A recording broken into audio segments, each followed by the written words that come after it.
The water Abanawa Yahweh, Bahasham Yahweh Shai, the water Barak Yahweh, Barak Yahweh Shai, Barak Yahweh, Barakatah Yahweh Shai. All praises and all glory unto Yahweh, Bahasham Yahweh Shai, Bahasham Rakakadash. Double honors to the apostles and elders of Great Millstone who rule well. Salutations to the Akim and the Four Winds, preaching the truth and sincerity, risking their lives more now than ever. The hopeful elect, the elect. Shalom to the Israelite foreigners who phenotype may look like another nation, but bloodline goes back to Israel and have come back to the fold. Shalom to you sisters, you Akwathium, who listen and learn under your husband with meekness and silence. Shalom. This your brother Aram Yahweh up with the lesson. Yep. On those UFOs or UAPs, right? So, the chariots of the Most High Yahweh Bashem Shai, the power and glory. The Joe Rogan Experience. The 2017 New York Times article, in my mind, made that was a big shift, because when the New York Times is reporting about it and saying that this is major news and this is real and there's video evidence that they can't ignore, when you talk to high-level people at the government and people like Commander David Fravor, who had that infamous spotting off of the coast of San Diego, when you hear about people like that are very reputable, it starts to change the conversation in a lot of people's eyes. Right. See, it used to be that one person would see something in the sky and say, look, Martha, look, there's something up there. Now things have changed. Now we have multiple sightings by multiple modes. That is the gold standard. The gold standard for looking for these objects. Not just one person, but several people that are reputable. Not just radar, but visual sighting, infrared sensors, telescopic evidence. Now we have multiple sightings by multiple modes. And so the burden of proof has shifted. It used to be the burden of proof was on the people who believed in UFOs. They saw something, prove it. Now the burden of proof has shifted to the Pentagon, to the military. Now they have to prove that these aren't extraterrestrial. And so I think there's been a sea change in the last just several years. 50 years ago, there was a congressional hearing, and it was coming out of Project Blue Book. And there was a lot of laughter and a lot of jokes about little green men in outer space. 50 years ago, that's the way it was. Now, things have changed. Now people are looking at, are they a threat militarily? What kinds of... Well, they know it's the angels. What was it? The Apollo, one of the Apollos, I can't remember. They seen the angels, basically, and they said the men came back afraid because he told them to stay from outer space, stay from out of there, from being up there. But of course, through prophecy, they were still gonna, make their nest amongst the stars. But they did see angels and they were afraid, so they know. Sensors do we have? What kind of metrics do we have? We now have frame by frame an analysis of these objects. These objects travel between Mach 5 and Mach 20. That's 20 times the speed of sound. These objects can zigzag, and we can measure the g-force inside this object. The g-forces are several hundred times the force of gravity. In other words, any living person's bones would be crushed by these objects, so they're probably drones of some sort. These objects can drop 70,000 feet in a few seconds. Think about that. It can drop a tremendous... So now they have to be drones, see? The disclaimer. So he kind of threw it in there. Well, what moves this fast? And if it was a human in there, it would have crushed his bones. Well, what about if it's an angelic being? And you can't crush his bones because it's meant and fit to be able to beat both time and space, right?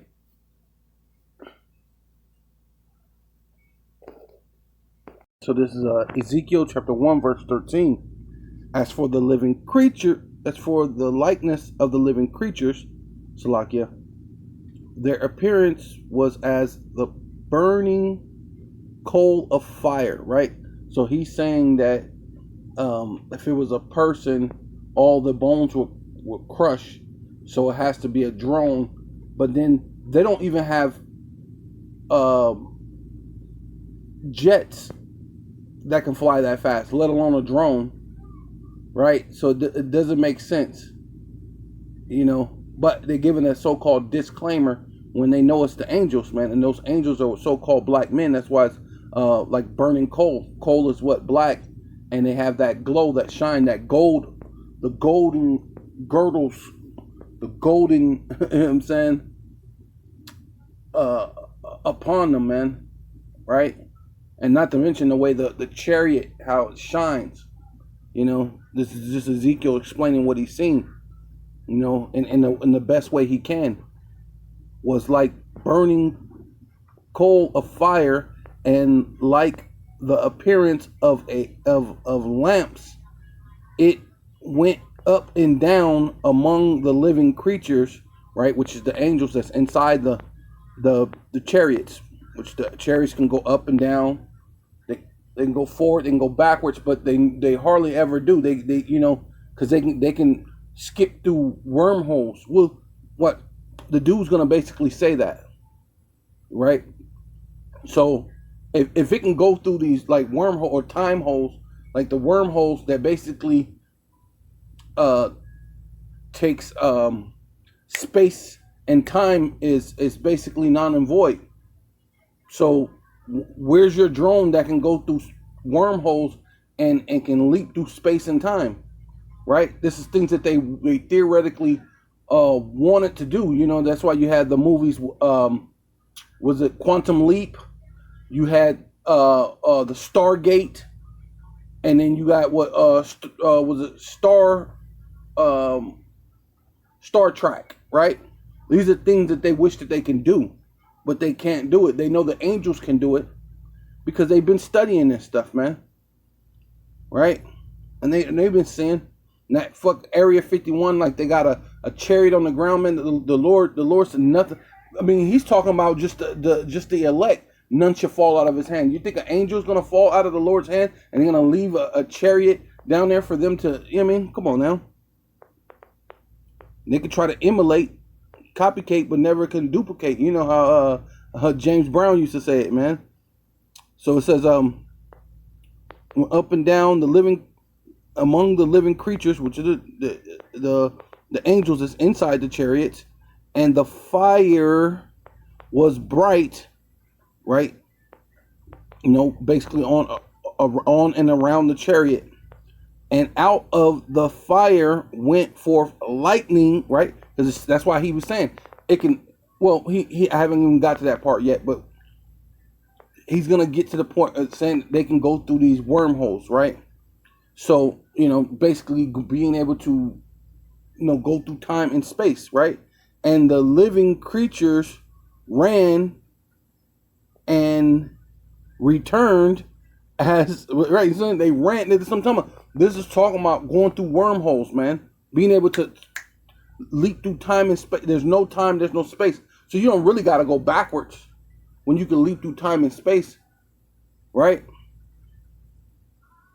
To run and return as what? As the appearance of lightning, just that fast, man. No, as I beheld the living creatures, behold, one will upon the earth by the living creatures with his four faces, right? Which is basically, you know, the way that the you know, the chariot, you know, how they show like the windows of the chariots, and the way it looks like there's, you know, each person has four faces, because I don't know how to explain it, but you know, they're like this aerodynamic windows, so it looks like there's four faces, but it was just one man. But then it's also talking about the characteristics of the angels, man. the appearance of the wheels, right, which is on the chariot, because the chariot on the bottom is like a wheel of the wheels, and their works were like unto the color of a beryl, right, which is like green, right? And these chariots, they can do different colors. They can whatever. They could change color. I remember seeing some Akim, and they was out there saying they were asking the chariots to change the colors, and it was like green, blue, and you know, and the chariot was doing it. It was changing colors. I mean, whatever color they said, the chariot would change colors like they were asking them. You know, man, showing you the power of Yahweh Bashem Yahushai. And they four had one likeness, and their appearance and their works was as it were a wheel in the midst of a wheel, which is basically letting you know that it's what they call so-called UFOs, and those men that's in it are so-called black men. Yeah, so this is Ezekiel chapter 10, verse 7. And one cherub stretched forth his hand from between the cherubims unto the fire that was between the cherubims, and took thereof, and put it into the hands of him that was clothed with linen, who took it and went out. And their appearance in the cherubims, and there appeared in the cherubims that form of a man's hand under their wings, right? So you know the angels are basically men, right? And when I looked, behold, which basically means to look, right? Look, feast your eyes, look, pay attention.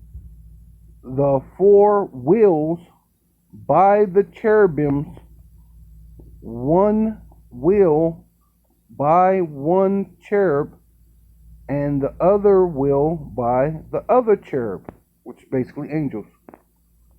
And the appearance of the wheels, or as the color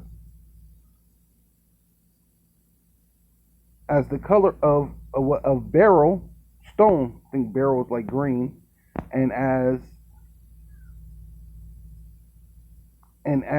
for their appearance, right, talking about the angels, they four had one likeness, as if a wheel had been in the midst of a wheel, right? Which is talking about the chariots. They're inside the chariot, but they look like men, right?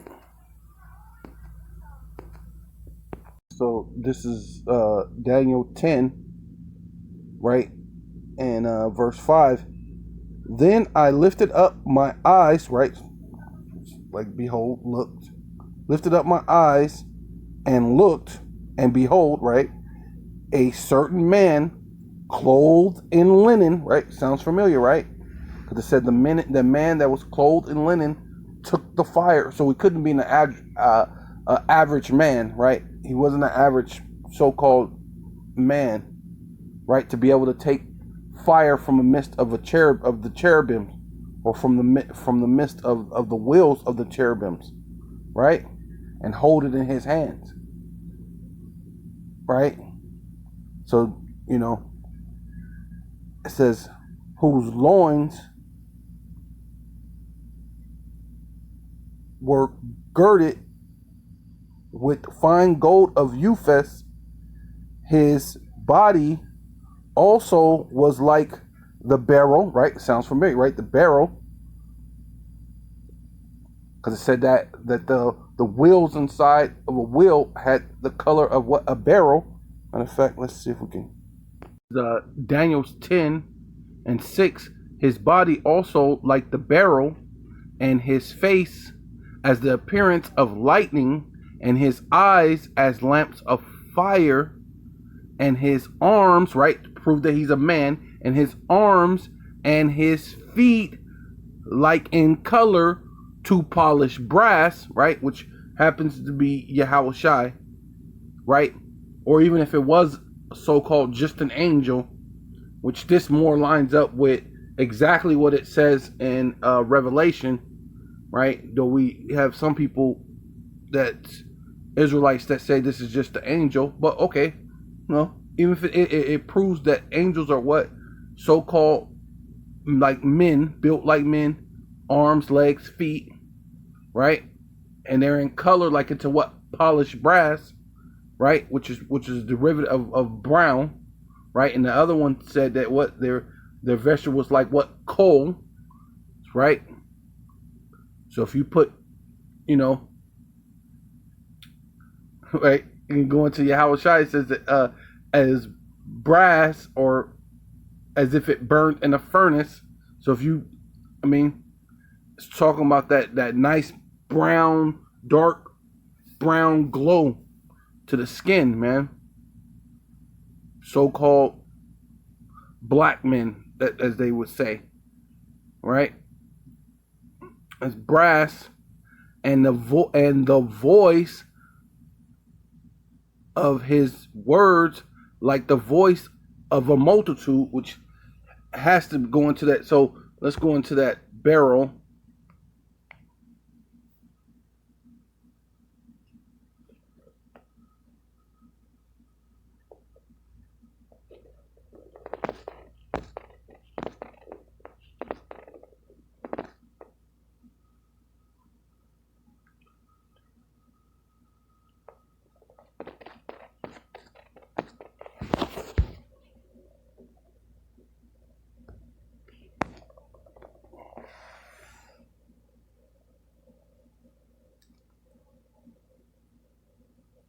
Let's see, beryl.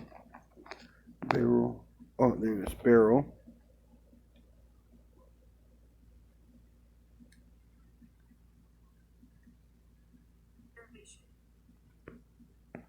Beryl. I said, oh, let's get into that. Strong's H 8658. Tarshish.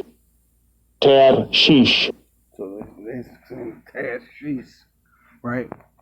It says probably of a foreign divination, right? Right? Foreign divination, right? We gotta go into that word divination. See this. Derivation.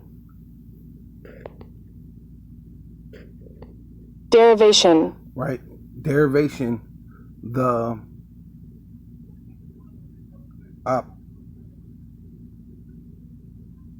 obtaining or developing of something from a source or origin, the derivation of a scientific laws from observation. Say, hey man, the Lord is coming in that spiritual body, man. The Lord is coming in that spiritual body, and they're not ready, man. Right? We're back, and it says what a precious stone or semi-precious gem, a crystal light yellow jasper or yellow colored stone. Well, when I can, in the truth, it was green. Anytime you looked up beryl, it came up green, right? It didn't come up yellow. So I don't know how they coming up with that, with the yellow color. Let's see what this say too, because this is supposed to be like the root.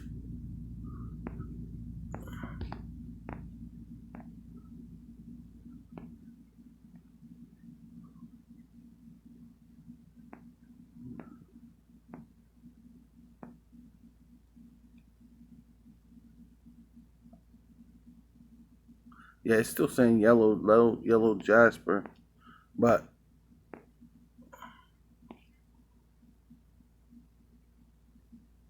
yeah, still saying something about Yellowstone.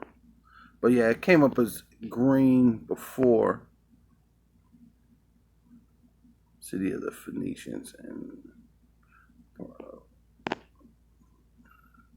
Mediterranean. Yeah.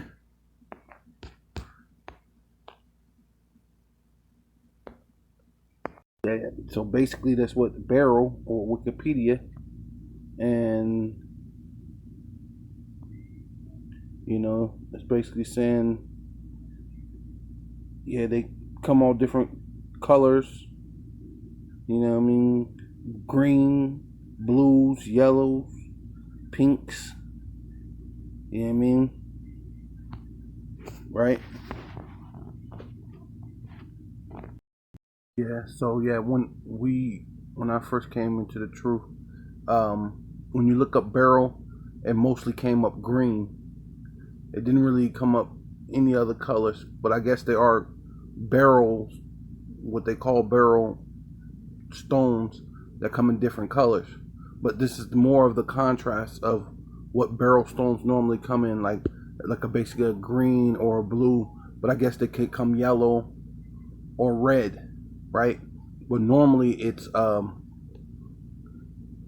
green, and it comes from these different regions of the world, right? And they're normally see like a bluish green, and then like a green right there, and then this is almost like some type of like a orange, burnt orange type color. So, but mostly green. So that's the reason why if you see any of the brothers' depiction, not saying that's exactly what Yahushua looks like, but the depiction of Yahushua is a green or a barrel colored garment, right?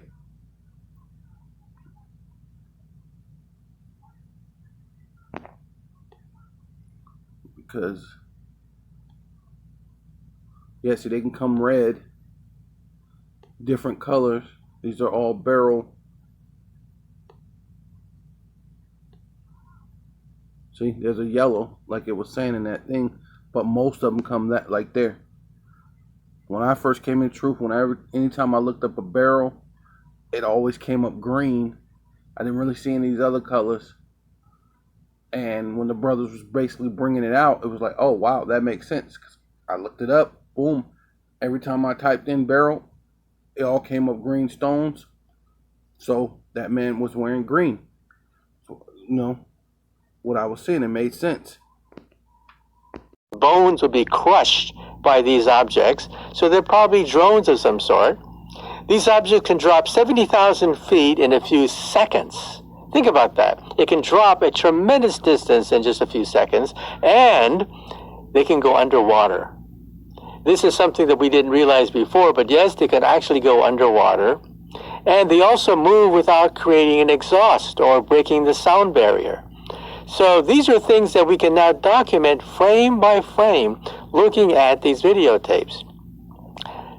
So for yourself, what was the shift? And how did you feel about UFOs, say like 10, 15 years ago?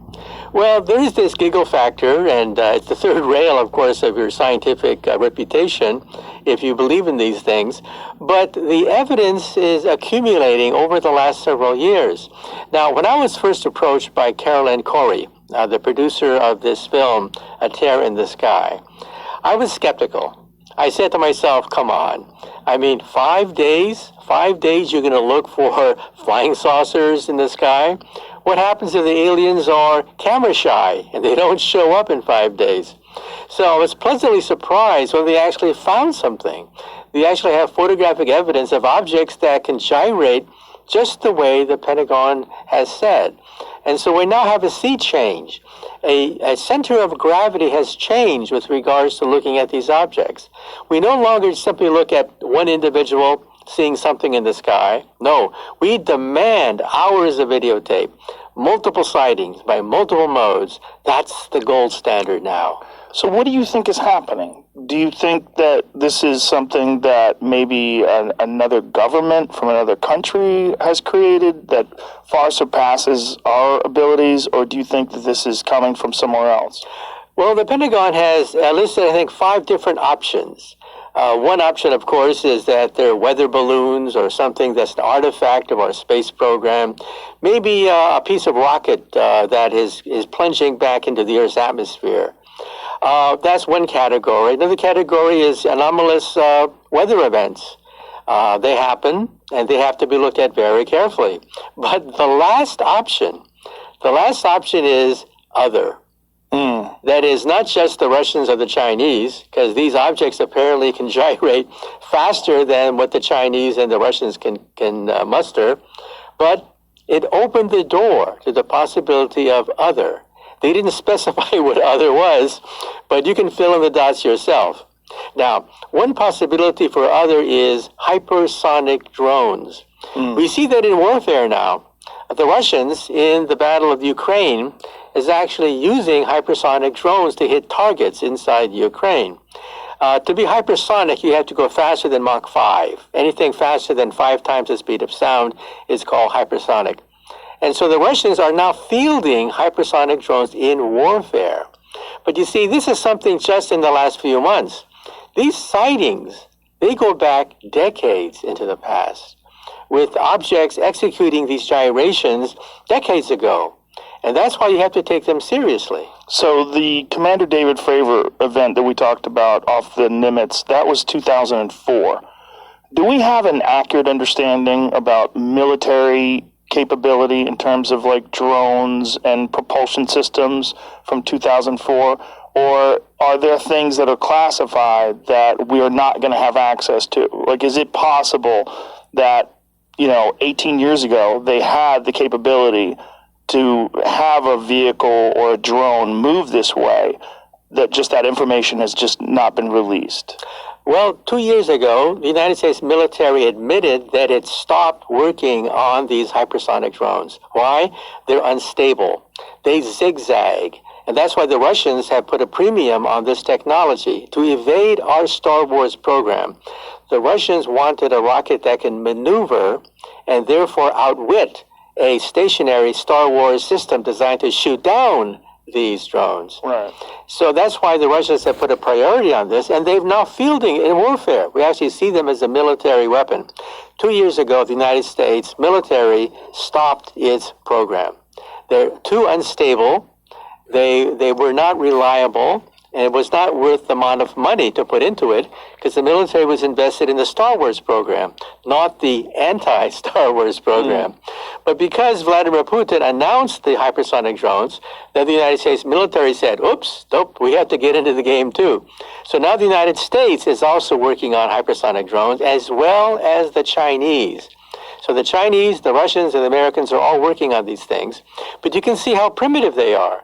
We're talking about objects that defy the known laws of aerodynamics with a technology beyond what we have today. And so that's why people are scratching their heads. Whose are these things if they're not the Chinese, the Russians, or the United States? So one of the main points of contention is the lack of visible propulsion method, right? There's essentially, there's nothing that we understand to be present that normally exists when something is going at a tremendous rate of speed. That's right. Not only that, these objects create no sonic booms. When you exceed the sound barrier, you create a gigantic boom that is then shatters windows and can be heard miles around. These objects can effortlessly break the sound barrier and not create a sonic boom. And they don't create any exhaust. We don't see an exhaust trail from these objects. So either they're an optical illusion of some sort, or they have a set of laws of physics beyond what we can muster. Now, if they are an optical illusion, if an object were to move in front of your eyes, traveling at a very slow velocity, but you don't know how far they are away, you may think that object is very far away from you, traveling at enormous velocities. So a weather balloon drifting in front of your eyes can simulate an object traveling at hypersonic velocities if you think that weather balloon is far away from you. So how do you tell the difference? Well, you look at wind patterns. It turns out that many of these sightings, these objects, defy the direction of the wind. If they are weather balloons that you confuse with a flying saucer, then they would be moving with the direction of the wind. But these objects do not do that. These objects can go against the direction of the wind. Not only that, but we have multiple sightings. If an object is very, very far away, if an object is close to you, but you think it's far away, then it's traveling at an enormous velocity, while it's actually just drifting in front of your eyes. How do you tell the difference? By having multiple sensors: radar, infrared sensors, visual sighting.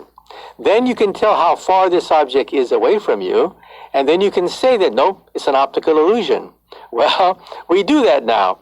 We have multiple sightings of these objects. By radar, we know how the velocity, the distance. Each time it comes out to be real. And so that's why we're scratching our heads. Who has this capability? And the answer is, we don't know. Is there anything that's Prayer chapter 5, verse 1.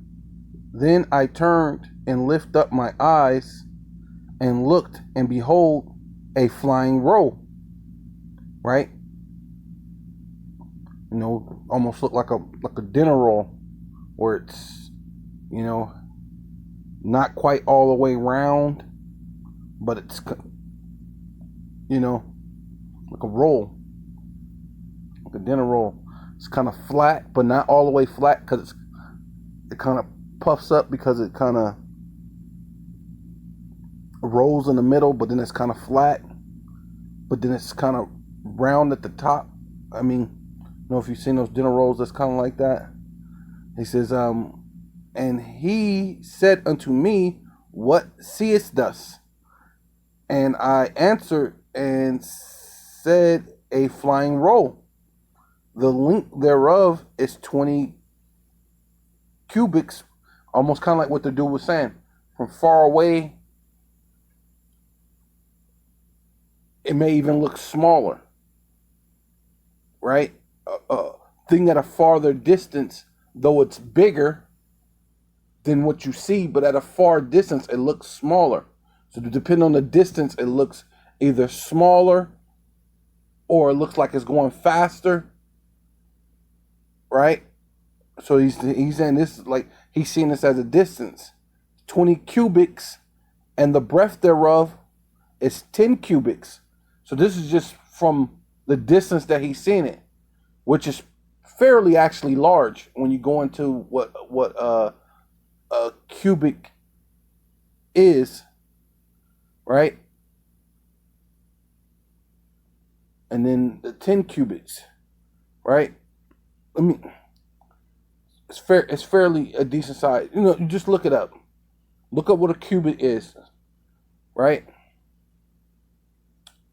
Then said he unto me, this is the curse, right? Because he's saying they're everywhere, and now all of a sudden, look, they're popping up everywhere, and we tested the theory. We tested to see if it was just a balloon that was traveling with the wind, but guess what? This thing is going against the wind, so we know it's not an optical illusion. So we know this is real. So now what is that? It is the curse that goeth forth over the face of the whole earth, and that's where they sightings at all over the earth. Ultimately, what's happening throughout the whole earth? Brothers are prophesying the downfall of Esau and his rulership, right? Esau's the end of this world, and Jacob is the beginning of it that followeth, right? And that's what they're prophesying. And then the Lord in the scripture says what? Matter of fact, let me get that. Let's get that real quick, and we'll come back to this Zechariah. So this is Luke 21 and 28. And when these things begin to come to pass, look up and lift up your heads, for your redemption draweth nigh. Right? Because when we in church, they didn't know what that meant. This is talking about the chariots. Look up, because the chariots, the Lord's going to say, come up hither, or come up out of her, my people, so we can go into the chariots, right? We didn't understand anything. They thinking you're going to go look up and the Lord's going to come out on the cloud and the clouds are going to turn into steps. And then you're going to walk up and there's going to be pearly gates, when ultimately the kingdom of heaven is on earth, right? The strategic places that the Lord have to hit, the missiles are going to hit upon the earth, and then America's going to be wiped out. And then there's going to be, through the shaking, islands are going to pop up from under the ocean, right? So you're going to have new lands and different things. It's going to cleanse the world, you know what I mean? Because, you know, all that deforestation, it's going to have to be a way that the trees can come up and actually clean the air, right? Even though they want to make it criminalized, you know, when they criminalize the CO2 and all these different things that the oxygen that the trees do, right? We breathe out bad, and then the trees breathe in the bad and then push out good. We breathe in good and then push out bad, and it's a cycle. That's the way it's supposed to be, right? So it says, and then I'm going to behold the trees.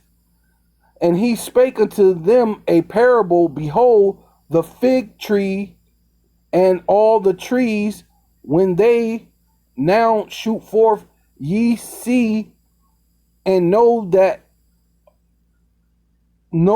of yourselves that summer is nigh at hand, right? So these are things that you can see for like regular nature. Like, so why the Lord says that you're going to be without excuse trying to say you don't believe in God, when nature itself shows you that God exists, right? And but it's crazy that the Lord put forth this parable, because also when you go in Revelation, it also uses a fig tree. So in the fig tree is when the figs fall off. And when do the figs fall off? During what? Fall. So you have summer when it's about to bud, but then fall is when they start, you know, whatever you didn't pick off or whatever's it'll fall off because the temperature's changing, right? And that's what the Lord is saying, that the things are changing. How can you not see that things are changing? He says, right? He says, so likewise, ye, when ye see these things come to pass, know ye that the kingdom of Yahweh is at hand. Why? Because we got what? The charagma. We basically under martial law, where we have the World War III. You got the prophets everywhere, right? Right? They're singing the true song all around the world, right? And that's why the Lord was talking about the entire world, the whole world. This is the curse that goes through the whole earth, right?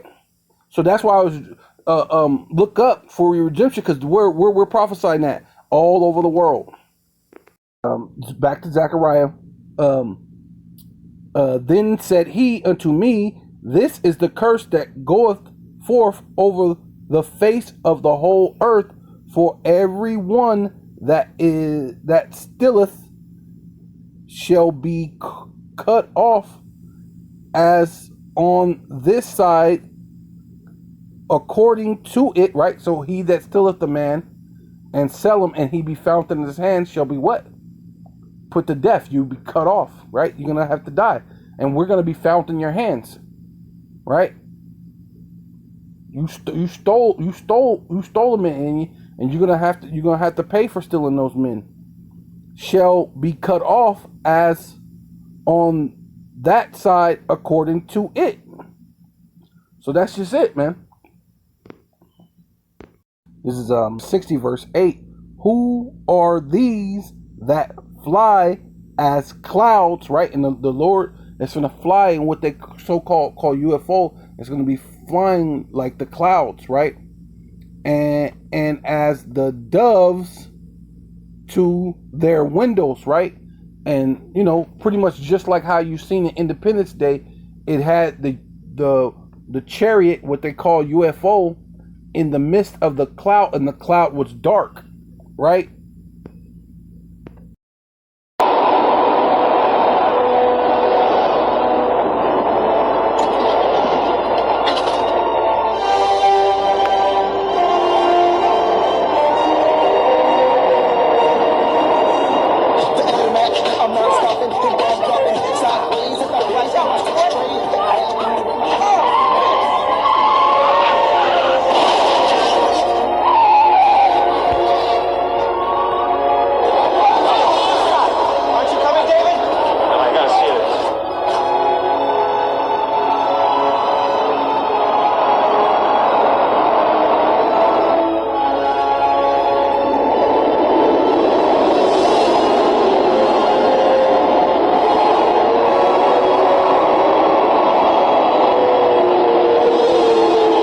See how it's in the clouds, and the clouds are dark? That's how the Lord's coming back. Psalms 18:10, and he rode upon the cherub and did fly, yea, he did fly upon the wings of the wind. He made darkness, see, just like that scene, it was dark clouds, and that chariot was coming in, right? He made darkness his secrets, his pillars round about him were dark waters, right? Because where did water come from? From clouds. And thick clouds of the skies, right? And at that brightness, right? Because you seen like there was bright, like there was light right in front of the chariot, right in front of that so-called UFO, which is a chariot.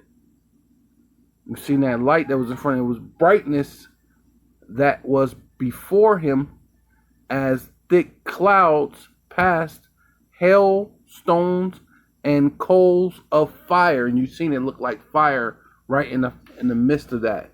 And that's how who the world ignorantly calls Jesus Christ is coming back, man, for war. 31 verse 5, as birds fly, right? And if you ever see birds, they fly like in a formation, and it's always the head bird that's in front of them that they all follow, which that's how Yahweh Shai is coming. He's going to be in the front of all that, and there's going to be many other angels, right? Because technically, if you go into it, who the world even calls Jesus Christ is an angel, right? But he's much more than an angel, because he's the Son of God, right? Because he sits on the right hand of the Father. There's no other angel that could sit on the right hand of the Father. So he's actually greater than that, right? But technically like angel, because that's what it goes into in Genesis. Basically, he's an angel that's created it. Because in Christianity they go they just say it's that